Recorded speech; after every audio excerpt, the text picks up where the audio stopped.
New Thought Media Network.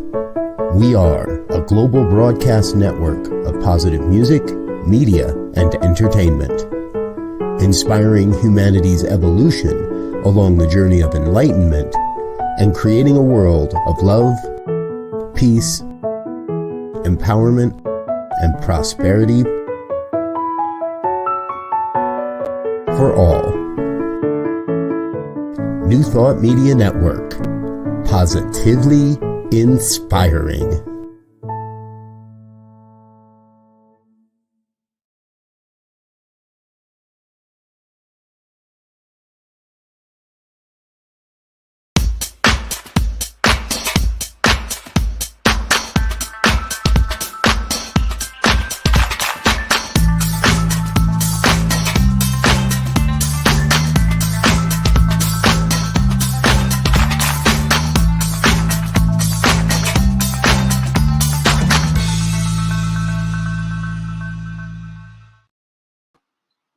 Why, hello, it's me, Bonnie Gonzalez, your doula for grief. Welcome, welcome. And, a little bit about me. I am a grief coach. I am a registered nurse, a religious science practitioner, and a soul collage facilitator. Most importantly, though, number one is I'm a human on the planet with you right now at this time. So I'm just honored to be here, and thank you so much for taking the time to make you number one by watching this program. If you are returning, I'm just honored, overjoyed. And if it's your first time here, welcome. I want you to know, I want to assure you, you've come to the right place to begin your journey of healing from grief. So with that said, I just want to talk about why I'm here for a second. And what I am doing here right now is continuing to help to move the needle on taking grief out of the shadows of our lives and bringing it right smack into the forefront and into the center of our lives. Grief is a vital part of life. And if we stop to lean into that grief, grief has a healing power. Grief has a transformative power. So what we're doing is allowing the healing and transformative powers of grief to wash over us. And as Bell Hooks says, we can't heal our grief in isolation. Grief needs to be heard. Grief needs to be validated, and grief needs to be shared. And that is the purpose of this program, Your Doula for Grief, to walk with you as you're on this journey, this road of recovery. And here's a truth about grief that I so agree with, and this is from an article that I read by Mark Matusek. And Mark says, the truth about grief is that it never ends. Even when the worst has passed, the residue of loss remains, a shadow of love over memory, a splinter of love that stays caught in the heart. And I just love that, just really resonated to that statement so well. And it's so applicable for our theme this week. And our theme this week is coping with losing a loved one to suicide. And that is truly a painful loss, and every loss is painful. And I have a wonderful, beautiful guest here today to help with this discussion, who speaks from her own experience with grieving the loss of loved ones from suicide. And my special guest today is Reverend Sherri Johnson. She is the senior minister and lead facility for One Heart Retreats, formerly known as One Heart Retreat Center. Reverend Sherri has spent her life in search of spiritual understanding as an educator, a mother, a friend, and a practitioner, now minister. Her goal is to continue that search. She says to be like a spiritual tree, as her high school biology teacher said. And the quote is, trees never die from old age. They only die when some outside force causes them to stop growing. To her, that is the epitome of staying open at the top, which is science of mind philosophy, staying open at the top. In fulfilling this goal, she hopes to be a model, a teacher, a facilitator of growth for all who crosses her path. Reverend Sherri hosts a weekly interview program for focus, quote unquote, non-traditional ministries right here on New Thought Network. And she'll soon be starting a radio program on New Thought Media, offering audio recordings of over 200 blogs. So just help me welcome Reverend Sherri here with us today. What an honor. I'm just really looking forward to our time of discussion because, Reverend Sherri, this is truly a painful, painful loss. So, well, before we even get started, I love the quote about the tree. When did you hear that? I was 15 years old. Oh. I was going to a Catholic high school, and my best friend and I wanted to take a biology class, but it was a junior class, and we were sophomores. So we had to talk the nun who was teaching it into letting us in, and she was, I think everyone in that building was scared of her, even the principal. I'm not sure she ever did smile. I know I never saw her smile, but she was really all heart. And so one day we were having a lesson on botany, and she said that, and it was my first, oh my God, what are the rest of these people doing here? She's obviously talking to me moment. Yes. And I was a good little Catholic girl. I didn't have any idea about being open at the top or science of mind or any of that. But when I discovered science of mind, the very first Ernest Holmes quote I ever saw was, "We must remain open at the top." And I instantly saw the tree, because what I understood in that moment that she had said, and I didn't get it until that moment, 50 years, was that in order to be open at the top, we have to also be open at the bottom, because the roots, it's the balance we need to grow. Oh, very well said. Very well said. And to hear that so early on, and as you say, the actual meaning didn't morph for you until later. But it's like anything, Reverend Sherri. We're just planting seeds with people. Even this conversation today, it's like planting a seed, and you never know when it's going to take root and really open you. So thank you for that beautiful quote. And gosh, coping with losing a loved one to suicide, Reverend Sherri, I just wanted to, Sherri, if you could just give us your experience, tell us your story, and what you'd like for us to know. I'll put it that way. 30 years ago this coming Friday, 31 years ago this coming Friday, my son, who was not yet 22 years old, took his own life. I'm so sorry. And your son's name? His name was Joey. Joey. So, yes. His name was Joe Robert Jr., but nobody ever called him anything but Joey. Yes, Joey. And that was my first personal experience with suicide. It wasn't, unfortunately, my last, but it was my first. And it really, it made me think about things that I had heard and things that I had learned. Mm-hmm. You know how something just kind of flows around you and a little bit of it sticks, but you don't pay it a whole lot of attention. Yes. It's kind of like when you learn a new word. And all of a sudden, you hear that word and see that word all around you. It was always there, but you were ignoring it because you didn't know what it meant. Right. Right. So when my son passed,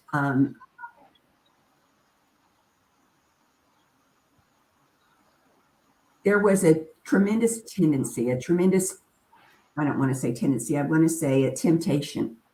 Oh, okay. A temptation to take the blame. Oh. Somebody had to take the blame. Mm-hmm. And my son was, he was bipolar and not taking his medication. And he had a genius mentality, a genius IQ. Mm-hmm. But he had no conscience. Mm-hmm. So when he took his own life, it wasn't because he was suffering. He wrote this long diatribe Wow. and on a yellow lined tablet, and it was laying on the seat beside him in the car. And of course, he blamed everybody but himself for his discomfort and his dissatisfaction with the world. But the first person and the last person that he blamed was me. Oh, Reverend Sherri. So the person he could blame, and he knew I would love him anyway. Oh, okay. I hear you. I hear you. I learned an awful lot from that diatribe. And one of the things I learned was that the only thing he was sure of was that I loved him. Mm. He couldn't say that because he didn't believe he deserved love. And that was why he was able to not have a conscience. Yes, around that. And so he took an early out. He knew that he was in trouble, and he was brilliant. And so brilliance goes one of two ways. A brilliant mind either becomes a hero or becomes a crook. Mm. And he had no conscience, so there wasn't a whole lot of chance of him ending up as a hero. Oh, yes, I hear you. And when he realized that the legal system was catching up with him, and he was a very attractive young man, very good looking. And he knew that some of the things he had done were things that would make it very difficult for him to survive in a prison. I see. So he just said, I'll leave early. He knew that he was only leaving this body in this place. And he knew about eternity. Mm-hmm. He knew that love is eternal, and that he would get as many chances as he needed to learn whatever it was. And I didn't know this right away, okay? But this is where one of the concepts I had learned about in the beginning of my search for spiritual understanding, when he was a little baby. Oh, this is prior to his suicide. Yes, you were on a journey. You were always on the journey, and he and I had very deep conversations when he was 7 years old. Because he was very, very bright, and he was genius. Yes, so he knew what he was doing. He knew exactly what he was doing. In fact, the undertaker said that he had never encountered a suicide with a smile on its face. My son was smiling when he died, because he thought he was getting away with something. Because he thought he had scammed us all. And what I learned that came to the front of my mind at that time was the concept of soul contracts. Soul contracts, okay. And I sincerely believe that my son and his father and I had a soul contract. Okay. You know, people have said for years, you don't get to choose your parents. But I think you do. I just think you don't get to remember that you chose them. That's the genius of the whole thing. You don't remember. I believe that Joey and his father and I had a soul contract. Now, his father died 5 years before he did. Oh, you had lost your husband. No, Joey's father. We were divorced, but okay. His father went whitewater canoeing and didn't wear his life jacket and drowned. So it was an accidental death. Oh, I don't know. I think it was just stupidity. But I'm just saying, when authorities that come in and don't know him would say accidental drowning or death. And so I think that the biggest part of the contract was between Joey and me. Now, what I haven't ever determined was the contract an agreement from me to help Joey learn something, or was it an agreement from Joey to help me learn something, or were we learning something from each other? But I believe that that contract was part of Joey's life, and it was part of my life. And it was part of why we were here and why we're who we are. Yes. And one of the most important things I want people to understand about suicide is that nobody is to blame.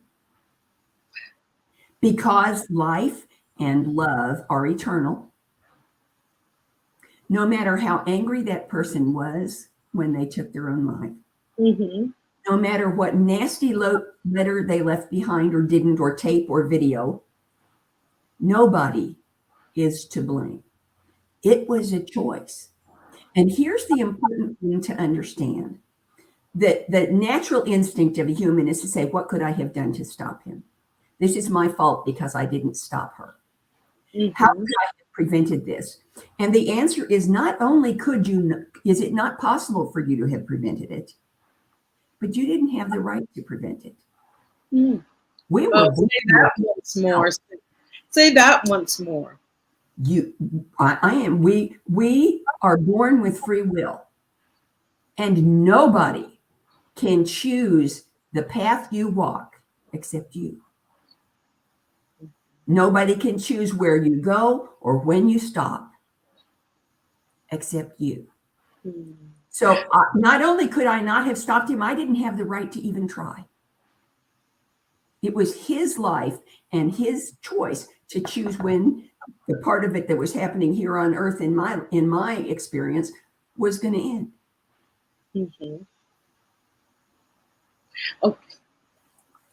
That's a lot. I'm just taking in what you have said so far. And a lot of questions have come up.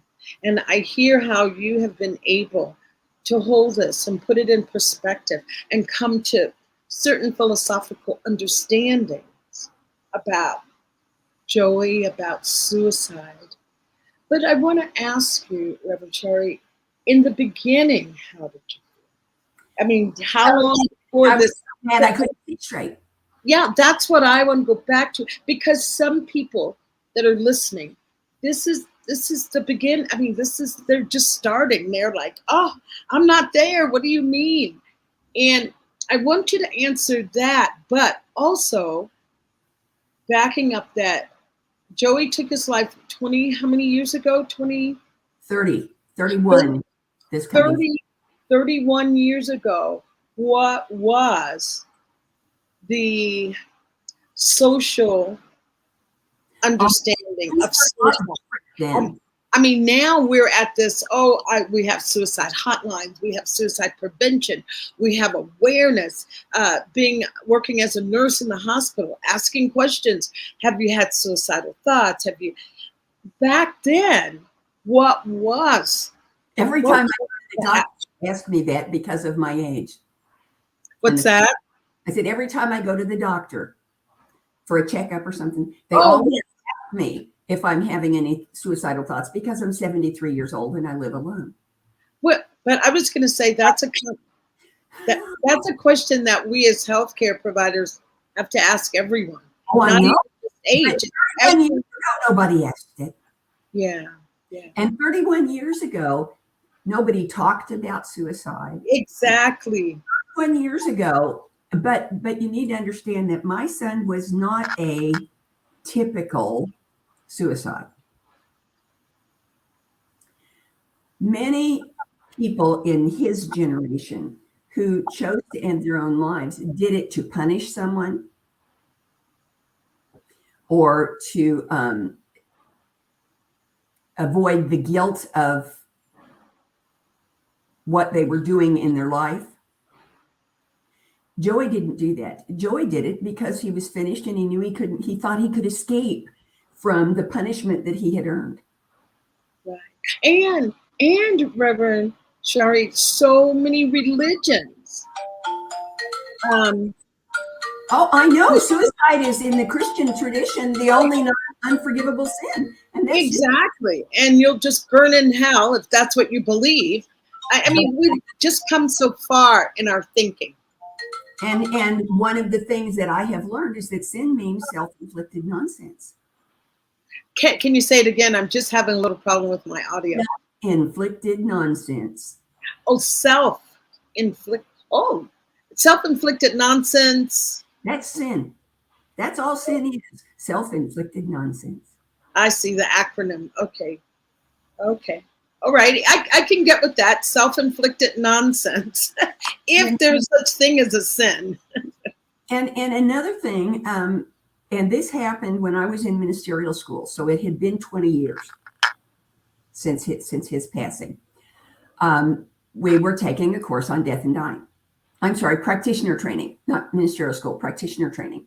And we were doing a segment on death and dying. And we had to write a letter to someone we had lost. And then we had to write their answer, like a vision. And that was an amazing experience for me because there was no guilt in either of the letters. There was no anger. There was no anger in either of the letters. And I really believe that that's at least in part because he had enough of a spiritual grounding, even though he had no conscience, so he didn't know what to do with it. He had enough of a spiritual grounding that he didn't have to wander around too long wondering where he was after he got out of his body. See, I really believe the minute Joey was out of his body, he knew everything he needed to know because he was once again absolutely one with the divine, with nothing in between. Yes. And he knew everything I needed him to know. So there was no way, no anchor for him to hold on to any anger or resentment. The minute he was out of his body, he knew all about what he had done. He knew how silly it was. He knew that he hadn't escaped from anything because life is eternal. Escaped from a punishment that he would have had if he had stayed here, but life is eternal. How do we learn? We learn by making mistakes. We don't learn from our successes. We learn from our mistakes. Right. So the one thing he knew for sure was that he was going to make more. Next time he got into a body, he was going to make mistakes. But in that time when he was outside of his body, when he was completely experiencing the oneness of the divine, there was nothing he didn't know. There was nothing he didn't understand. Right. So there was nothing he could be angry about or feel guilty about or resent. Right. And I want to say a few things, making a point here that I love so much what you're saying and can really hear it.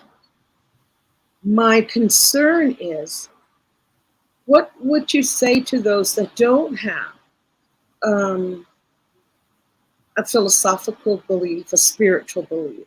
How do you, I'll ask it this way. I always see ministers and us doing this work, mental health work, psychologists, psychiatrists, practitioners.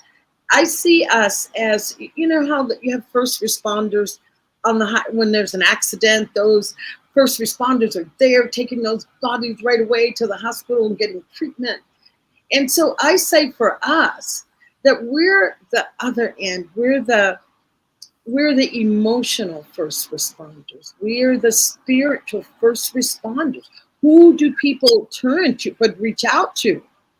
Is someone that that can hold a philosophy around life, or just comfort, even especially chaplains, that kind of thing. Chaplains who don't necessarily have a specific philosophy that they're expounding to people. So how do you hold that for people that say, don't, this is the first, you've never had to face something like this before? What do you say? I'm still going to say to that person, the minute your loved one was out of their body, they knew everything you needed them to know. Because all of the barriers were gone. Mm-hmm. They knew everything you never got to say. They knew how much you loved them. They knew how much you're going to miss them. They knew how bad it was going to hurt when you realized they were gone.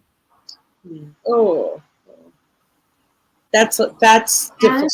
You knew that you would forgive them. You ever felt that you were in a place that you couldn't forgive Joey, or it was always from the instant?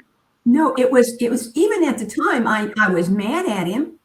Yes. Because he didn't come to me first and at least give me a chance to talk him out of it. Yeah. But I knew before the funeral, I knew that it was just what it was. And that I knew there was no guilt. Okay. There was no guilt for me and there was no guilt for him. That's the most important thing anybody can learn about suicide, is that there is no guilt involved. Yeah, that's what I really wanted to take you back to that, that those first hours, those first days, those first weeks, first months. So many times with suicide, what comes up is, as you said, the guilt. The guilt is like you just feel that you could have done something. Or that's what people... No, it's not that you feel that you could have done something. It's that you feel that much nastier word, you should have done something. Oh, yes. Okay, you should. Oh, yeah. It is not good to should on yourself. Yes, that's even more condemning, isn't it? When you start, you're just doomed at that point. So you want to dispel that. Is that your first? The first thing I want to do is let them know that their pain is real, and that I know their pain is real, and that the person they have lost knows it too. Okay. And that there is absolutely no guilt, no blame, no shame. Mm-hmm. Yes. Okay. So that's the most important thing. Yeah, pausing with that, pausing with releasing the guilt, releasing it. Let go of the guilt. Once you can let go of the blame and the shame and the guilt, then you can feel the love. And you can understand that what happened did not change the love. The love was always there. We can't blame someone we don't love. We can't hurt someone we don't love. And isn't that what grief is? When we grieve, that is just love, as this love persevering. It's love. When you love someone, you do grieve. Yes. So that's the guilt, the shame, the blame. So what would you say to those people that are enraged? Or better yet, how did you move through that stage of being in a rage? I heard you say that in the beginning, rage or anger, but anger and rage to me are a little bit. I was very blessed that I had a 3-year-old grandson, my son's son. And so I was able to shift my focus away from guilt to taking care of Alex. And that was a saving grace for me. Yes. Knowing, because having Alex there meant Joey was gone, but I still had Joey's son with me. I still had that proof of his love. I had that proof that he had lived. And on the day of his funeral, the night of the day of his funeral, he came and talked to his son. He told him everything was okay. Told him it was all right. and that no, he was not naughty. He didn't do anything wrong. Nobody did anything wrong. Mm. And I know this because my grandson caught bronchitis, and I had to take him to the emergency room the next day. Mm-hmm. And while we were at a big hospital, and it was weird that there was nobody in the emergency room when I got there with him. And we were walking up and down the hall. I was carrying this little 3-year-old up and down the hall, just trying to keep him vertical so he could breathe. And he saw this impressionist painting on the wall. And Mm-hmm. my daddy likes that picture. Now, never been in this hospital before, but he says, my daddy likes that picture. And I said, I'm sure he does, because we had very similar taste in art, and I love the impressions. And he said, Daddy says everything's okay. And I said, when did he tell you that? He said, last night. Daddy came and sat on the side of my bed. Everything's okay. Now, Alex has had many struggles throughout his life. Mm-hmm. But thinking that his daddy didn't love him has never been one of them. It's not, yes, that his dad left, that it did any sense of abandonment. He never expressed that sense of abandonment from his father, which so many people. He's estranged from his mother, and he feels abandoned by her. Oh, well, she's alive on the planet, and so there's always someone to hold emotionally hostage for those things. So that is, wow, that had to be so comforting. Or I don't want to put words in your mouth. How did that resonate with you? It was reassuring. It was reassuring because it meant that I didn't need to worry about Alex. And Alex was 3 at the time. He was 3. Well, little kids, see, I believe that children are born because each of us is a point of consciousness in infinite divine minds. Children are born knowing everything they're ever going to need to know. And then in the process of growing up, they get adulterated. All kinds of stuff gets plastered on the outside of the everything they already knew. And sometime in your usually mid to late 30s, 20s, you realize that's what's been done. And you spend the rest of your life peeling all that gunk off to get back to the perfection that was already there. Yes, exactly. So, at the age of 3, he wasn't very adulterated. He could understand and accept the experience of being comforted by his father who had left. Yeah. And it wasn't weird for him. He didn't have to worry about it. Now, if Joyce had come and sat on my bed, I would have probably yelled at him. But that's another story altogether. Yeah, that's a different program. No, but I do want to. I mean, I think that is just beautiful, and so I'm sure is so heartening for someone that is in grief around suicide. That can be a true comfort. And with that said, how did you move through your anger?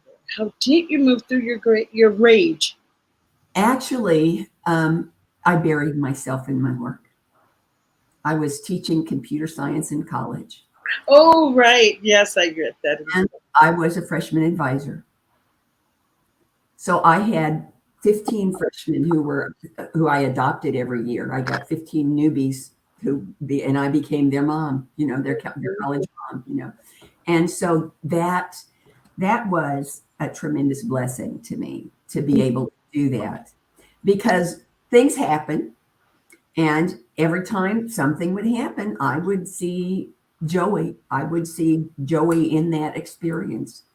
Mm-hmm. So, and I would be able to I did not tell the students that.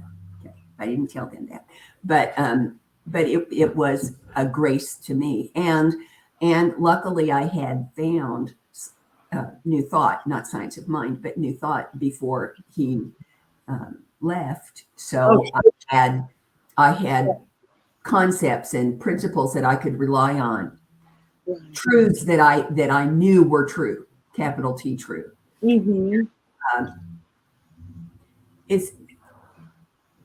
I feel such tremendous empathy and sorrow for people who lose someone to suicide and who do not have spiritual truth to fall back on. Yeah, that's the I was getting. Not have the sense of the body's gone, but the oneness is still here. And I knew that before I ever walked into the funeral home. I knew that the body was gone, but the oneness was still there. Right, right. Yeah, I wanted to get to that point, that you're having your philosophies to fall back on your spiritual philosophies, and others that do not. Do you feel that this could be that path, that catalyst, that path that allows them to start to question life, question? I'll let you speak to that. Yes. It's back going back to the soul contract. Mm. Be that part of the soul contract between this person and one or more of the people who are left behind. And it's to give them an impetus to look for that spiritual truth, to seek the oneness that their heart has always known was there, but that somehow their mind never got wrapped around. Yeah. And with that said, that finding, allowing them to be on their path. I always say we're all on our hero's journey, and we never know when situations like this arise what part of the path does that really illuminate, or does it show you another path that you would have or could have taken. So I hold that to be true, and I find that when a person does not have an established belief, because it's not just young people, it's not just someone young.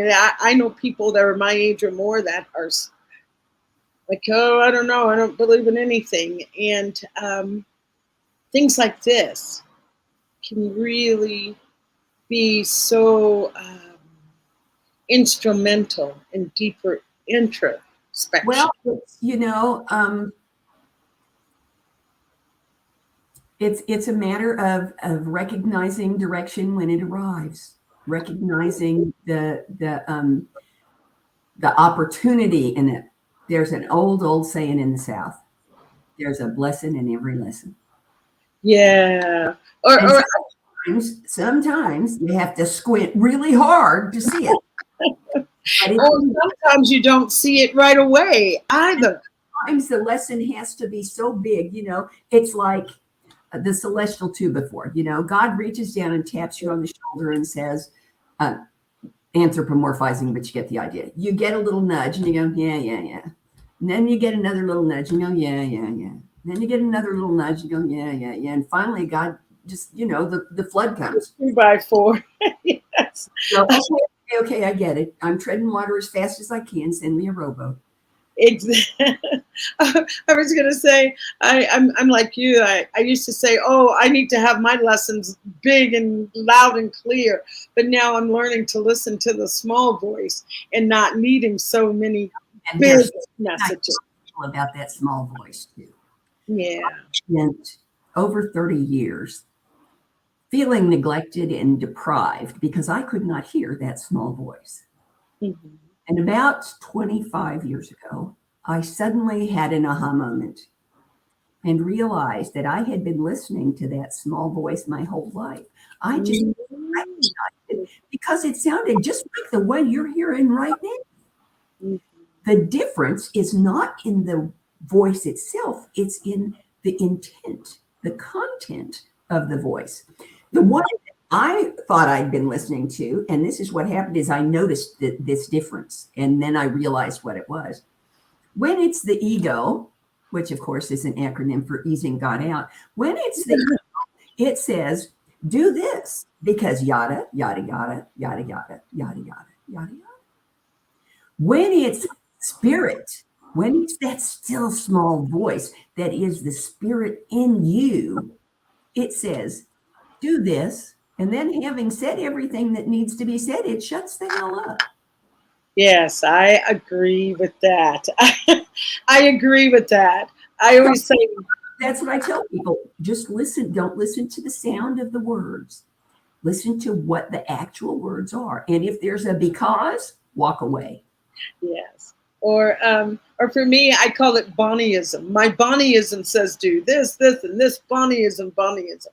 But when it's that true voice, that my intuition, my connection with the divine, it says what it needs to say. It speaks its piece, and it's done. Well, And there's a sense of quietness about it. It's just done. Yep. It's just done. And I followed many of advice only because it was just done. There was no, oh, should I? It wasn't any of that. But we all are on that journey, as I say, our hero's journey, and be in delight around distinguishing that big be in delight. Yeah, be in delight. I do want to ask you this, though, around suicide and, talking about the shame, the blame, the rage. You said you channel your rage into work. Did you allow yourself to feel any of that, to really feel so freaking mad? Absolutely. I knew that I was mad at somebody who was outside the range of my anger.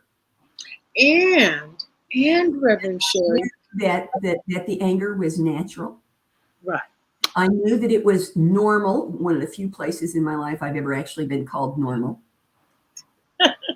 and I knew that it was temporary. Mm-hmm.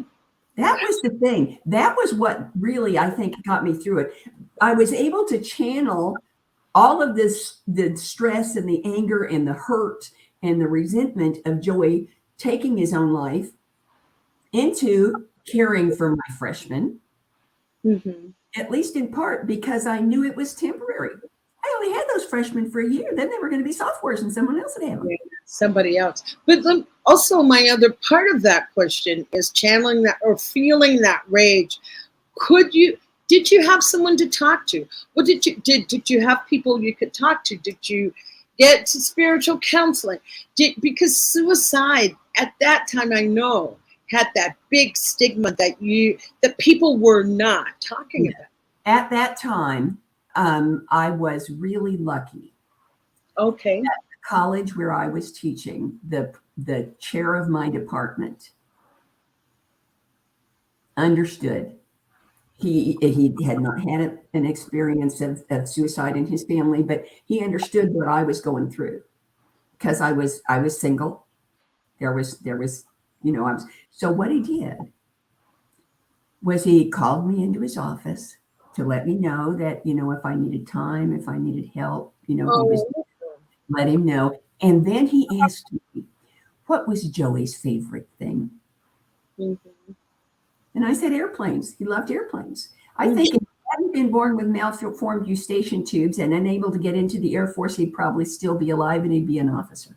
And this wonderful PhD person, mathematician, went and bought a really fancy coffee table book about airplanes and donated it to the college library in my son's memory.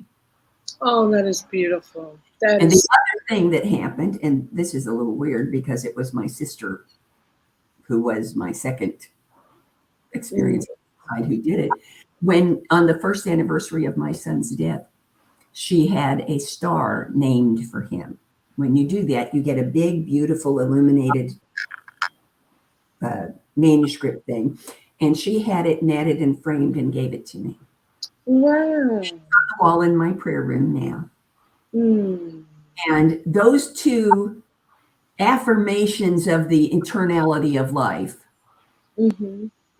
really gave me a sense of healing and comfort that was invaluable, beyond value. Wow, beautiful, beautiful. What a gift. What a gift. I do want to ask, how did Joey's suicide affect the family dynamics? That's another area that sometimes people fall apart in. Well, if you bring it together or fall apart.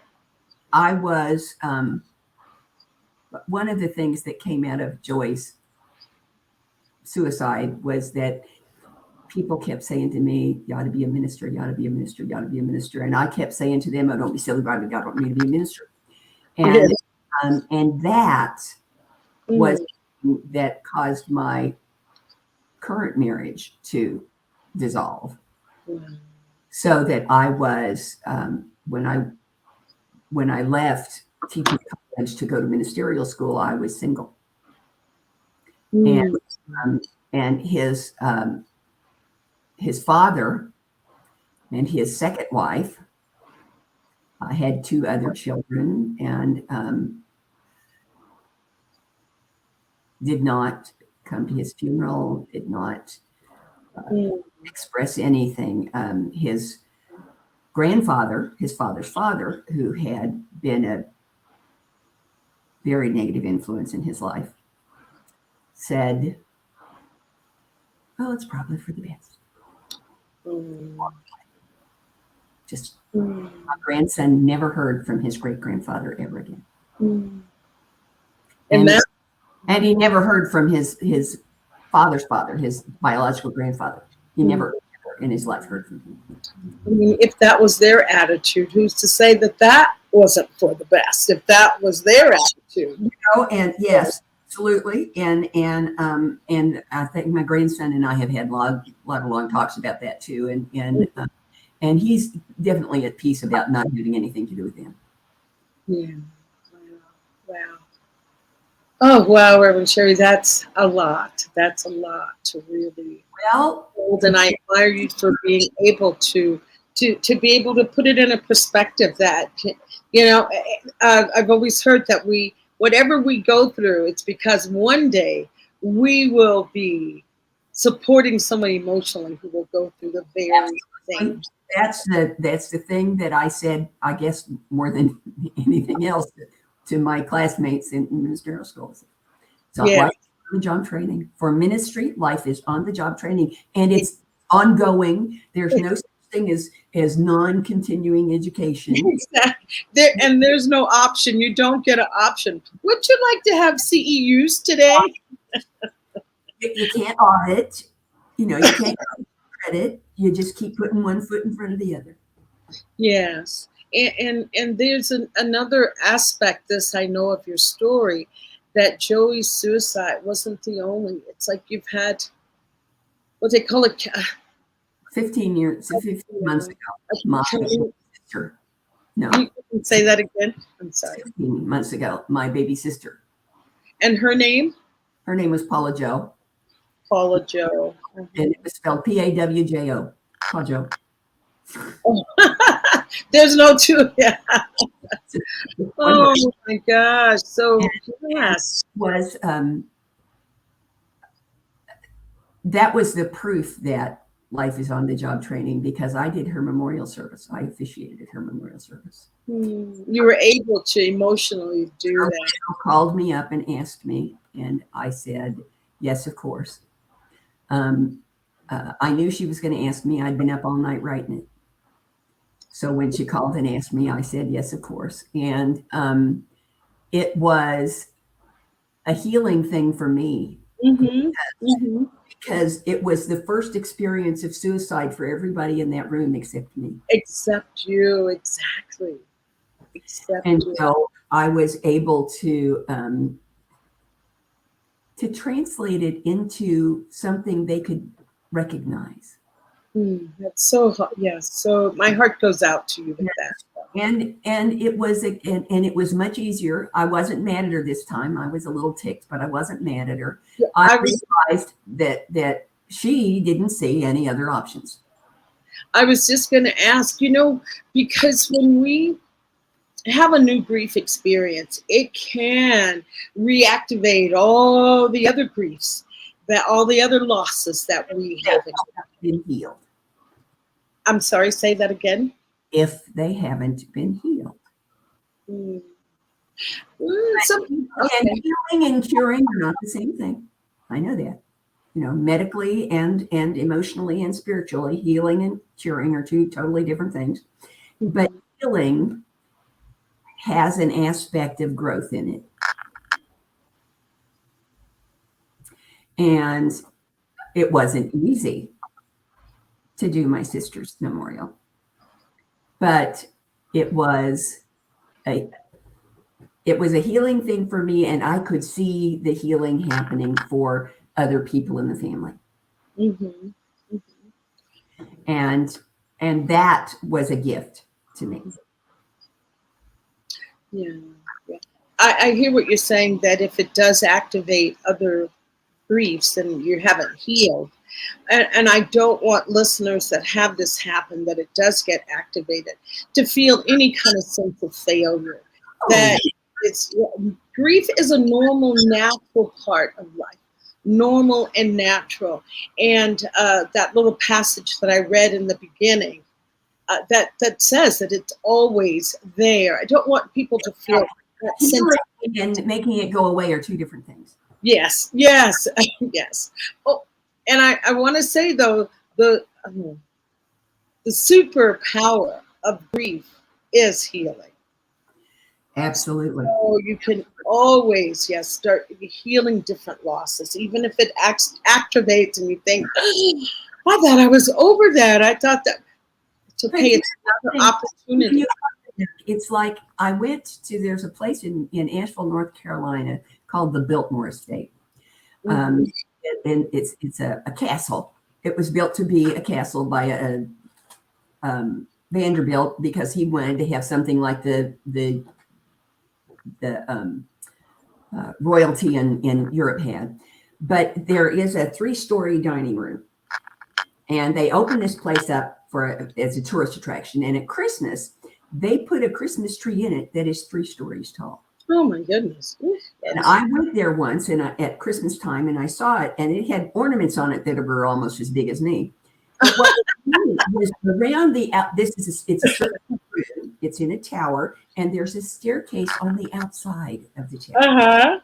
The tour went up that staircase, and every time you came to a window, you looked in, and you looked farther. It was farther down and farther down and farther down. So you kept seeing the same thing over and over again, but you weren't seeing it from the same perspective. Exactly. Oh my gosh, I know exactly what you're saying. So people, we talk about life being an upward spiral, and it is, but it doesn't go like this. It goes like this. It gets wider and wider and wider. And you see the same, we encounter something until we've learned everything we can learn from it. So every time we see it, it's different, and we're different. Yes. So the healing is in us, and the healing is in the whatever it is that we're trying to heal. And it does happen. It doesn't happen all at once very often. I mean, appendicitis maybe, but in general, healing requires some time. And that's the thing that I want people to understand about suicide, is that it's a 2 by 4 upside the head when it happens. You can survive it, and you can grow beyond it, and you can forgive it, and you can forgive yourself for ever thinking you needed to forgive it. Yeah. And when you use that word forgive, I remember on an old Oprah show, I'm going to just paraphrase, and they were saying to forgive is to realize that the past could not have been any different. The past could not have been any different. And sometimes that's where I'll keep it in the eye. That's where I can get stuck with saying, wow, if I had done X, Y, and Z. Oh, I'm sorry. The 2 most useless words in the English language are if only. If only I this, if only I that, if only he this, if only they that. Talk about wasted energy. Yeah. So how would you ask someone to hold that? Instead of saying if only, what would you say? I would say the very first CSL minister I had, very first CSL church I went to, he said, I believe the world would be, his name was Chris Michaels. He's retired now. It took him 2 tries, but he finally got it to take. He said, I believe the world would be a much happier, more peaceful place if we could just keep one truth in the front of our mind. one truth, capital T. Okay, a truth. And that truth is that every living being, not just every person, but every living being, is in every single moment doing the very best they can do with the wisdom they possess in that moment. Mm-hmm. I would say you did the best you could with the wisdom you had then. You have more wisdom now. You can do better. Mm-hmm. Mm-hmm. Yeah, Maya Angelou. When you know better, you do better. When you learn, you do better. You just did not have. Oh, I love that. You didn't have that wisdom at that time. Now you do. So when you know better, then you do better. Yeah. Oh, wow. Oh, this has been a beautiful conversation. And as usual, the time goes by way too fast. I want to get your website. You want to give us your email, website? It's oneheartretreatcenter.org. And Uh-huh. Sherri at oneheartretreatcenter.org. And if I could just take a couple of minutes, the most important thing on that website is not about me. It's the very last thing on the menu, and it's the Spirit Online Directory. And you can just Google Spirit Online Directory, and it'll give you a link straight to that page. Oh. It's something I created during right before the pandemic started, when I lived in 2 hours from everything Arkansas, and I needed spiritual community, and there was nothing Mm-hmm. around me. So I created a directory that has, on the front page, there are 57 at the moment, 57 centers, New Thought centers. Some are Unity, some are Science of Mind, some are independent, that live stream their Sunday services.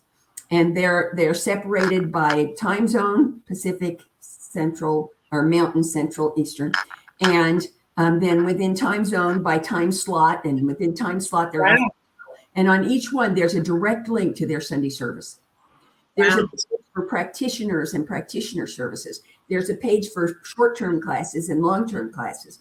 There's a page for focus ministries. There's a page for blogs and videos. And there's all kinds of things that are any spiritual practice that is available online. Okay. And it's free. I don't charge anybody to be on it. All you have to do is send me the name of your ministry, the contact information, and a little 2-paragraph description so I can put it in the directory so people can find it. Oh, wow. And that's a spiritual community, you can find one by going to Spirit Online Directory. Spirit Online Directory. We would have had a banner for that, but you can find it on the website, correct? Right, on the website. On the website. I put it at the end of the menu so it would stand out. Okay, so oneheartretreatcenter.org. So fantastic. And your email, is that your email? Sherri at oneheartretreatcenter.org. Okay, yes. Oh, well, this has been beautiful. Is there anything, any workshops you're offering, anything you're doing that we can find you again? Doing a workshop on the 30th of April at CSL Greater Boston, and it's going to be online, so you can just go to their website and find the direct link to it. It's called Calling in Love, and it's for people who've been looking for love in all the wrong places. Oh, is that for ones that are calling in partners, or calling just in love and into your life, offering, opening to more love in your life? But are we looking for partners? My undergraduate degree is in math, and then I did computers after that. And there's something called an inclusive or. And okay. That's an inclusive or, yes. The answer to that question is yes. Yes, yes, yes. Well, wonderful, Reverend Sherri. Thank you so much. Is there just any one last word you'd like to leave with, or just say to those hearts? Well, yeah, I'll tell you my favorite exercise I give people who are struggling. I give them a little mirror, and I tell them their homework is to take that little mirror out 3 times a day, look themselves dead in the eyes, and say, "God loves you, and so do I." Great. God loves you, and so do I. Those will be the words of the day and going forward. Thank you. And as a doula for grief, this is what I offer for the listeners today, for right now, for you, Reverend Sherri, for my producer, Joe, in the background.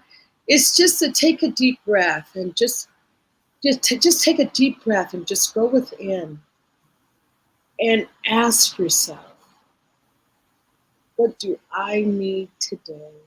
What do I need today? And if it's possible to answer that request, do it. Let the love that we want to share in the world, let it start with you. Let it start in your own heart, taking care of you. So I thank you. What a quick hour. So you're Bonnie Gonzalez, your doula for grief, Reverend Sherri Johnson from One Heart Retreats. So thank you so much. See you next time. Alrighty. Ciao. Hasta luego. On behalf of everyone at New Thought Media Network, thank you for being a member of our virtual family. Your financial contributions help share the New Thought message with people from around the world. Please visit and contribute at www.ntmedia.org/donate. New Thought Media Network. Come be you. And please like, share, and subscribe. Until next time, peace and blessings.